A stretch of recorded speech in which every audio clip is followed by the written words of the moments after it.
एक छोटे से गांव में एक मछली व्यापारी था।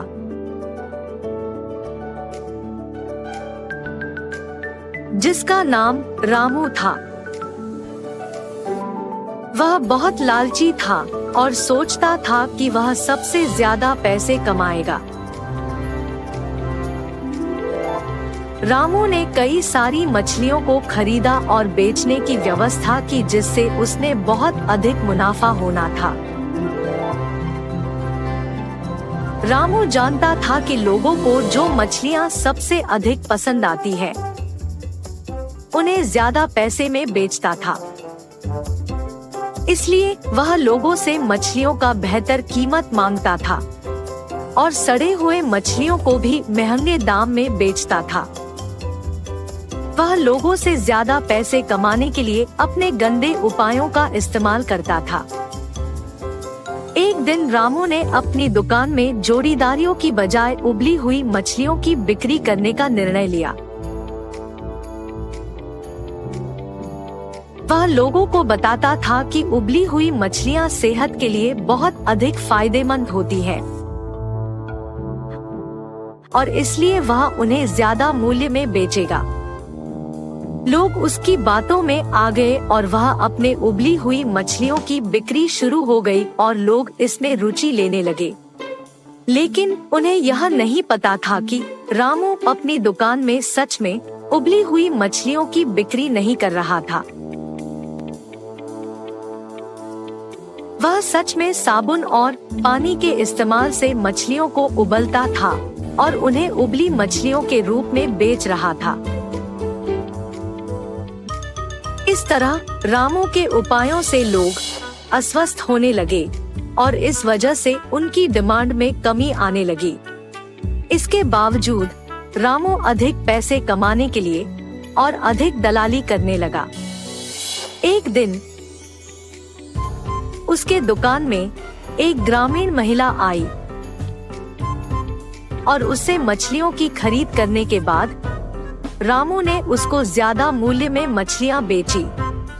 लेकिन महिला ने उसे धोखा देते हुए उसकी धोखाधड़ी का राइजगार बताते हुए उसे फंसा दिया। रामू धमकी देने लगा, लेकिन महिला उसके सामने नहीं डरी। महिला ने अपनी बात अंग्रेजी में बताई, जिससे रामू को समझ में नहीं आया और वह उसे छोड़ दिया। रामू अब थक गया था। उसने एक बार फिर सोचा कि वह उबली हुई मछलियों को बेचकर पैसे कमा रहा है, लेकिन अस्वस्थ लोगों की वजह से वह एक अपमानित व्यक्ति बन गया है। उसने फिर से सोचा कि उसकी दुकान में उबली हुई मछलियों को बेचने से बेहतर होगा कि वह अच्छी गुणवत्ता की मछलियां लेकर अपनी दुकान में बेचे। रामू ने अपनी दुकान को बदल दिया और अब वह उच्च गुणवत्ता की मछलियां बेचता था। लोग अब उसकी दुकान से मछलियां नहीं खरीदने लगे और उसकी दुकान में कोई नहीं आने लगे। रामू ने जो उपाय किया था उससे उसे अधिक दुकान से लोग दूर भागते थे। रामू ये सोचता है कि व्यापार चालाकी से नहीं, सही तरीके से काम करने से सफलता मिलती है। द्वारेश्वर नामक गांव में मस्तान नामक एक कसाई रहता था। उस गांव में बकरे का मांस सिर्फ मस्तान के दुकान में मिलता था। इतना ही नहीं, हर शुभ कार्य और दावत के लिए मस्तान के ही दुकान से मांस लाया जाता था।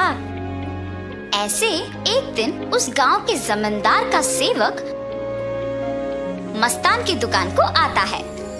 हे मस्तान, कल जमींदार के महल में एक बड़ी दावत रखी जा रहा है। उस दावत को बहुत बड़े लोग और अमीर लोग आने वाले हैं। 100 लोगों के लिए खाना बनवा रहे हैं। उसके लिए तुम्हें 15 किलो मांस ताजा काट के कल सुबह 6 बजे को महल लेके आना होगा। पैसे तुम्हें वहीं पे मिलेंगे। मस्तान सलमान की बात को मान लेता है, लेकिन उसके पास 15 किलो का मांस नहीं होता है। इसीलिए वो बकरी वाले के पास जाता है। रमेश भैया, रमेश भैया, दरवाजा खटखटाता है। अरे क्या हुआ मस्तान, इस समय पे आए, बात क्या है? जमींदार के घर में दावत के लिए मुझे 15 किलो मांस की जरूरत है। मैंने वचन दिया कि सुबह 6 बजे उनको मांस पहुंचा दूंगा। समय ना होने के कारण मैं अभी तुमसे बकरी खरीदने आया। हाँ, तो ये है बात। ठीक है, 2000 रुपए दे के बकरी ले जाओ। ये क्या भैया, 1000 ही तो है। अब जमींदार के लिए है तो कम से कम 2000 होगा ही ना। अगर तुम्हें नहीं चाहिए तो रहने दो, मैं आराम से सो जाऊंगा। नहीं नहीं भैया, मैंने वचन दिया है, अब पीछे नहीं हट सकता। मैं दे दूंगा 2000। ऐसे कहकर 2000 दे के बकरी खरीद के घर चलते हुए सोचता है, जमाए हुए पैसे एक दिन में खर्च हो गए। कोई बात नहीं, जमींदार के दावत के लिए मांस पहुंचाने के बाद पैसे मिलेंगे ना। अभी जल्दी से काम शुरू करके सुबह तक पहुंचा देना होगा। ऐसे सोचकर मांस को साफ करके उसके टुकड़े टुकड़े काट के सारी रात मेहनत करके 15 किलो मांस को तैयार रखता है। अगले दिन सुबह दिए हुए वचन के अनुसार 6 बजे को जमींदार के महल पहुंचता है। भैया, मैं सेवक सलमान के लिए आया हूँ। क्या आपको पता है कि वो कहाँ है? ये सुनकर दूसरा सेवक मस्तान को बाहर इंतजार करने के लिए कहता है। वो मस्तान के हाथ से मांस लेते हुए कहता है कि सलमान को भेजेगा और उसे पैसे मिलेंगे। मस्तान भी उस सेवक का बात मानकर बाहर इंतजार करता है। लेकिन सेवक उसके हाथ में मांस को देख सोचता है, इस 15 किलो मांस से अगर मैं 1 किलो ले लूं तो किसको पता चलेगा? किसी को भी नहीं पता चलेगा। ऐसे उस कवर में से 1 केजी मांस को छुपा के बाकी को देने जाता है। सलमान को देख के कहता है, साहब, मस्तान ने ये आपको देने के लिए कहा है। वो पैसों के इंतजार में बाहर खड़ा है। सलमान सेवक के हाथ से मांस लेके सीधा रसोई घर जाता है, ये जान के कि मस्तान बाहर पैसों का इंतजार कर रहा है। बावर्ची के पास जाकर सलमान कहता है, सारे व्यंजन स्वादिष्ट होनी चाहिए, ध्यान से पकाना। ऐसे कहकर चला जाता है। बावर्ची पकाते हुए, इतने मांस से अगर मैं 2 केजी ले लूं तो किसको शक होगा? किसी को भी नहीं होगा। ऐसे सोचकर मांस को छुपा के बाकी को पकाता है। दावत के व्यंजन की तैयारी के लिए जिम्मेदार किशन व्यंजनों का स्वाद चख के कुछ सेवकों की सहायता से उन सभी में से थोड़ा थोड़ा अपने लिए ले लेता है। आए हुए मेहमान सारे दावत की खाना शुरू करते हैं और जल्द ही आपस में बात करना शुरू कर देते हैं। ये क्या, इतना अमीर और सम्मानित आदमी, अच्छा नाम है इनका, मगर खाने में कमी क्यों?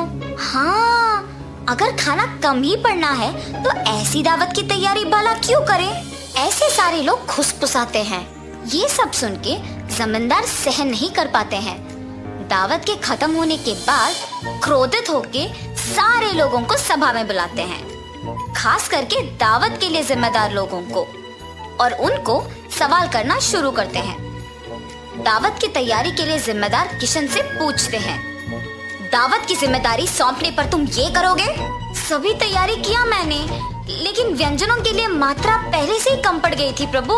मेरा इस बात से कोई लेना देना नहीं, आप बावर्ची से पूछिए प्रभु। ऐसे उसने अपनी किए को छुपाकर किसी और पे इल्जाम डाल देता है।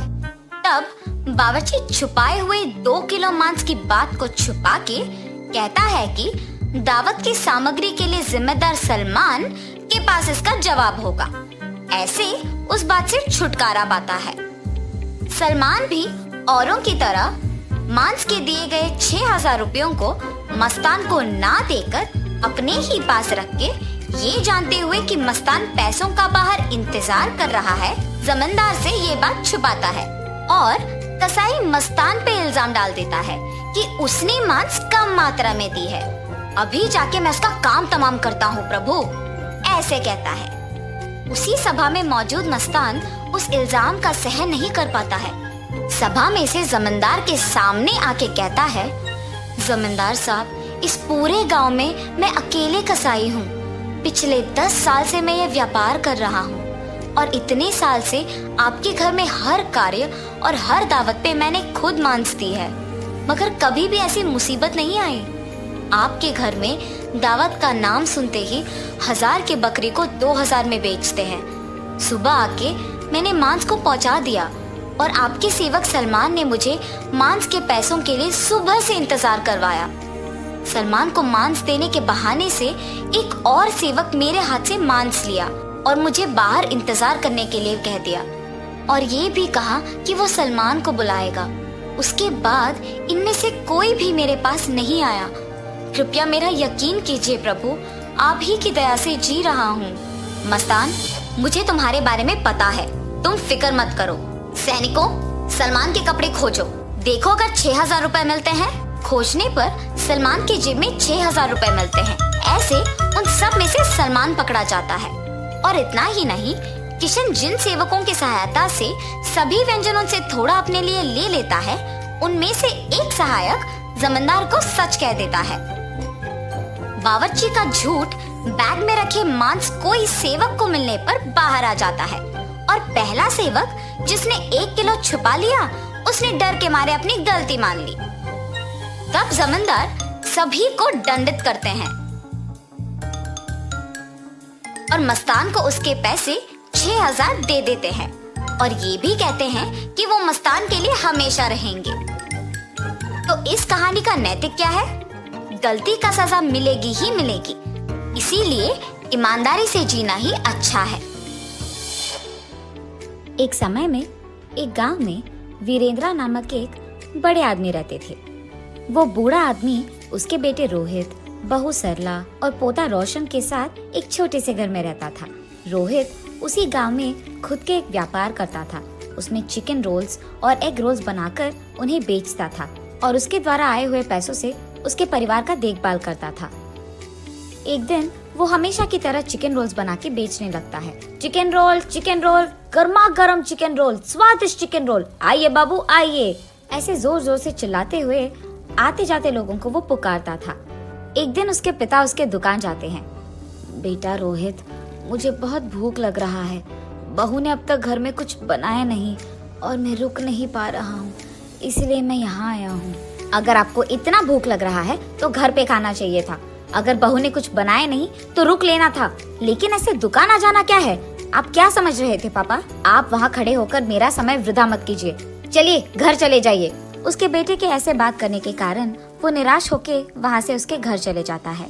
अपने बेटे और बहू को उनकी तरफ ऐसे बर्ताव करते हुए देख और बिल्कुल भी गौरव से पेश आते हुए ना देख, वो बूढ़े आदमी बहुत बुरा मानते थे। इतना हो जाने के बाद भी वो घर छोड़कर इसीलिए नहीं जाते थे क्योंकि उनको बेटे पे बहुत प्यार था, इसीलिए वो सहते हुए वो गम में ही जी लेते थे। दूसरी तरफ रोहित को उसके बेटे रोशन से बहुत प्यार था।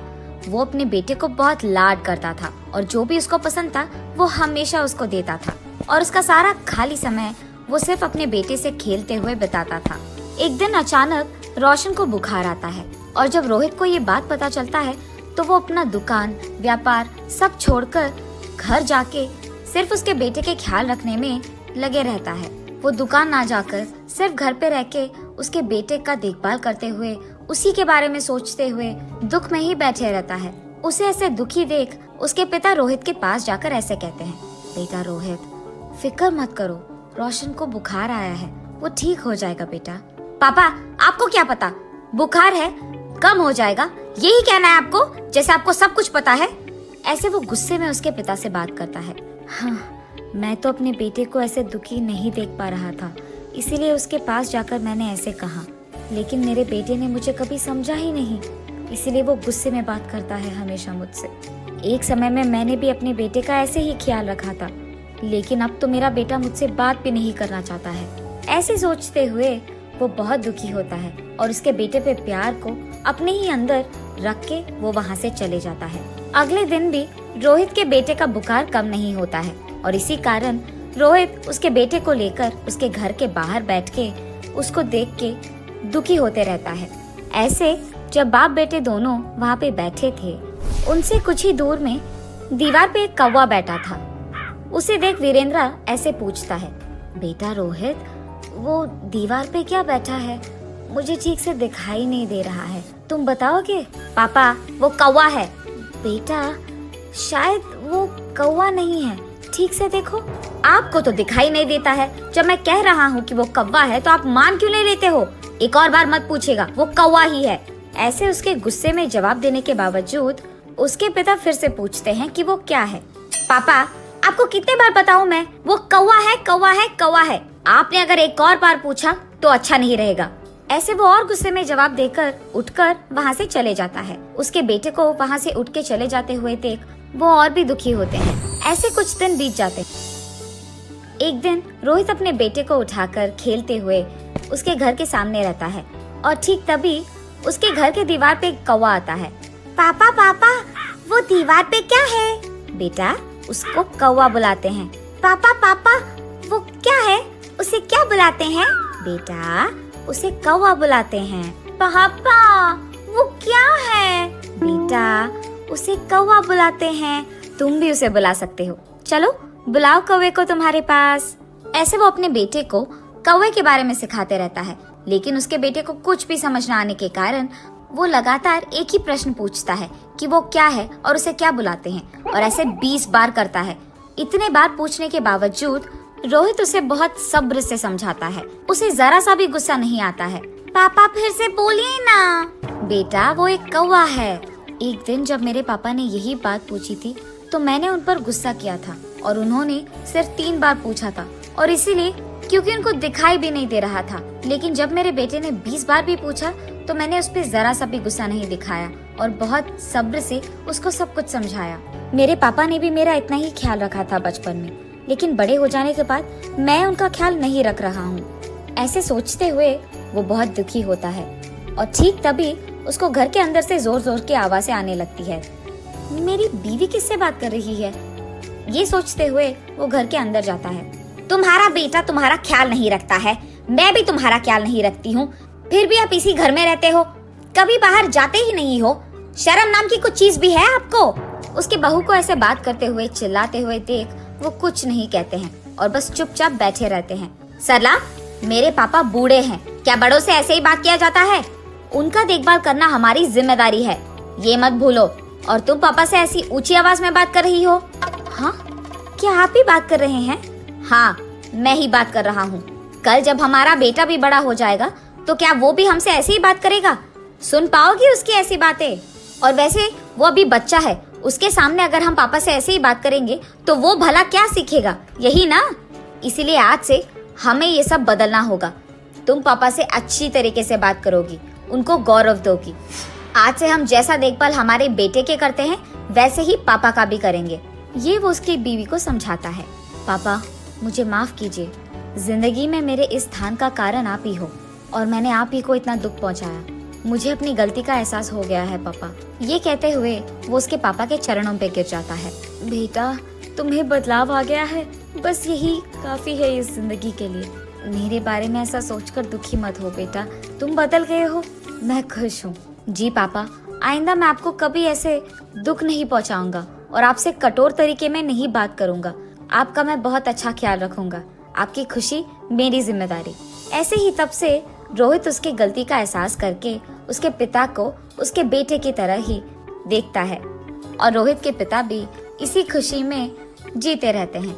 और ऐसे रोहित को उसके गलती का एहसास होकर उसके दुकान में चिकन रोल्स, एग रोल्स बनाते हुए घर को भी संभालता है और ऐसे सभी खुश रहते हैं। दूध वाला। बिकनूर नामक एक नगर में रहता था एक राजा चंद्रसेना। उसका मंत्री कबीर सिंह उसके दूध का कारोबार संभालता था। उन्होंने बहुत सारे स्वस्थ गायों को पाला जो अच्छा और गाढ़ा दूध देते थे। ये दूध सारे गांव में बेचा जाता था।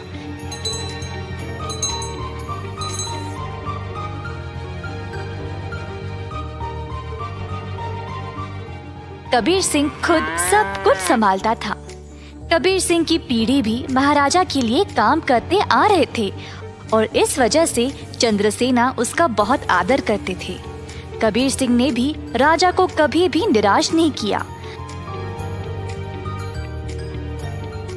सारे गांव में उसका अच्छा नाम था। हर रोज कबीर सिंह खेत पर जाता था। उसने बहुत लोगों को काम पे रखा गायों की देखभाल के लिए, ताकि वे अच्छे से खाए और सेहतमंद रहे। गायों को घास चराने के लिए वह दिन में कम से कम 2 बार भेजता था।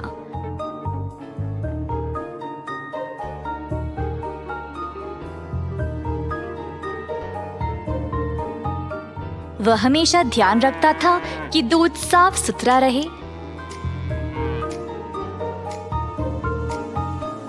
दूध निकालने के बाद वह 10 दूध वालों को देता था ताकि वह गांव में जाकर बेच दे।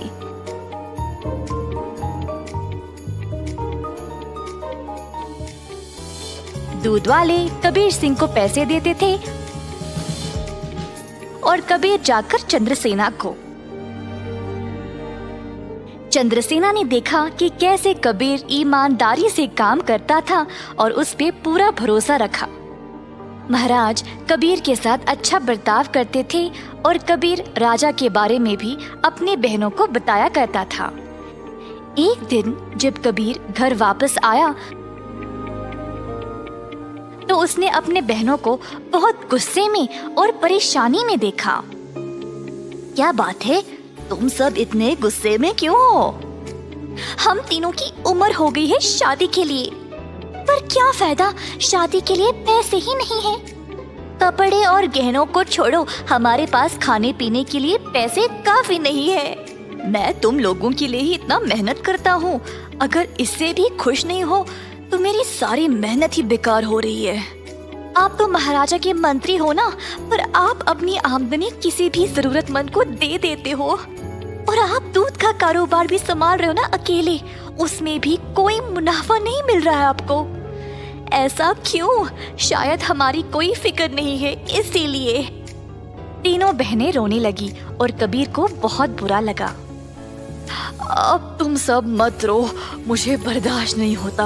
अब बोलो मैं क्या करूं? मैं वही करूंगा। वैसे आपको ज्यादा कुछ करने की जरूरत नहीं, आप दूध का सारा कारोबार संभालते हो ना। अगर आप उसमें थोड़ा पानी मिलाकर बेचोगे तो आप ज्यादा बेच पाओगे। हाँ, और अधिक दूध से आप ज्यादा मुनाफा भी कमा सकते हो। पर ये तो धोखा हुआ, मैं राजा के साथ ऐसा नहीं कर सकता। कबीर सिंह ने ऐसा करने से मना कर दिया था, पर उसकी बहनों ने उसको भावुक करके जैसे तैसे उससे ये काम करवा ही दिया। कबीर सिंह अक्सर कमाए गए पैसे राजा को देता था और बाकी के पैसे अपनी बहनों को देने लगा। मुझे ऐसा करना नहीं पसंद, ये आखिरी बार है, इसके बाद मुझे ये सब करने के लिए नहीं बोलना। कबीर की बातें सुनकर बहनों ने उसको पैसे वापस किए और घर छोड़कर जाने का नाटक करने लगे। कबीर के पूछने पर तीनों ने धमकी दी कि वे घर छोड़कर चले जाएंगे। मजबूर होकर कबीर को उनकी बात माननी ही पड़ी। कमाए गए पैसे राजा को देकर अधिक पैसे अपनी बहनों को देने लगा। ये सिलसिला कई दिनों तक चलता रहा। कुछ ही समय में कबीर की बहनें नए नए साड़ियाँ और गहने खरीदने लगे और अच्छा खासा खाने भी लगे। उनकी जिंदगी ही बदल गई। घर पर बैठे बिना तीनों सच धज के बाहर घूमने लगे, सबके आगे दिखावा करने के लिए।